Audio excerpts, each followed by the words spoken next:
Hello, everyone. Welcome back to 5 Minutes with Jen. In fact, this is the holiday edition of 5 Minutes with Jen. So let me turn things over to her now so we can hear what she has to offer. Thanks, Marianne. Hi, everybody. We're going to be talking about holiday gift giving. It's never too soon to get those books wrapped and under a tree of some kind. The first thing we're going to start with is a gift selection for the nonfiction history lover.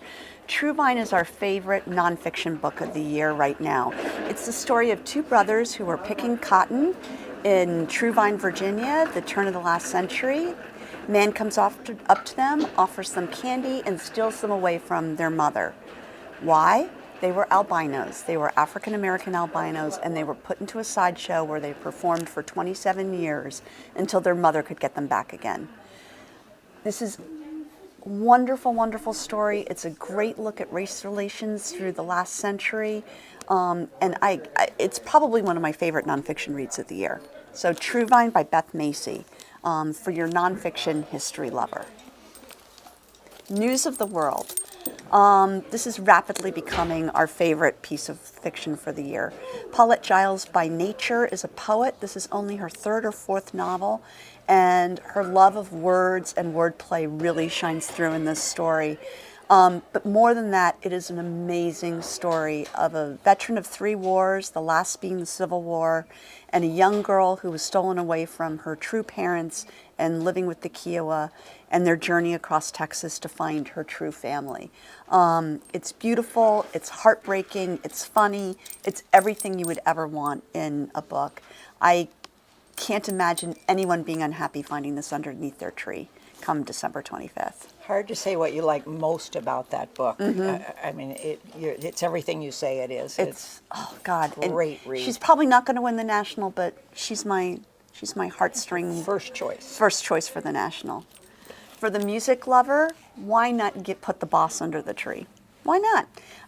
Springsteen sat down to write his biography. It's got nothing but rave reviews. Apparently, it's as good as An Evening in the Garden with Bruce. Why not? Born to Run. I have to say, he would have not been my immediate choice of a great writer, and yet everybody is raving about this book. People are raving about this book. Think My Life by Keith Richards, sort of an equal parallel. If the person that you're gifting loved My Life, they'll probably really love Born to Run by Bruce Springsteen. If you just want to get away from it all and escape and not think about any of it, Gentleman in Moscow is your book. Count Rostov, you fall in love with him. I loved this book. Count Rostov, this is a work of fiction, is sentenced by the Soviets to lifetime imprisonment in a hotel. And he finds ways to live a rich and full life in this hotel with the people in this hotel. This is just a frothy, well-written confection that when you turn that last page, you're really sad that you've left the Count behind. And the ending is wonderful. The ending is a tremendous surprise. Lots to talk about. Very ambiguous ending. You're absolutely right. Yeah. And even if we meet other staff members who have read it, we immediately jump to the end. What was that end all about? And then we talk about what a crush we have on Count Rostov. That's true.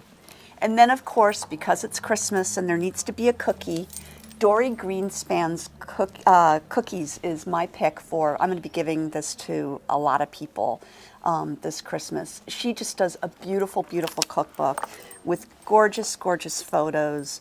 And she's a delight. Her writing's a delight. I read her books like wonderful, wonderful novels.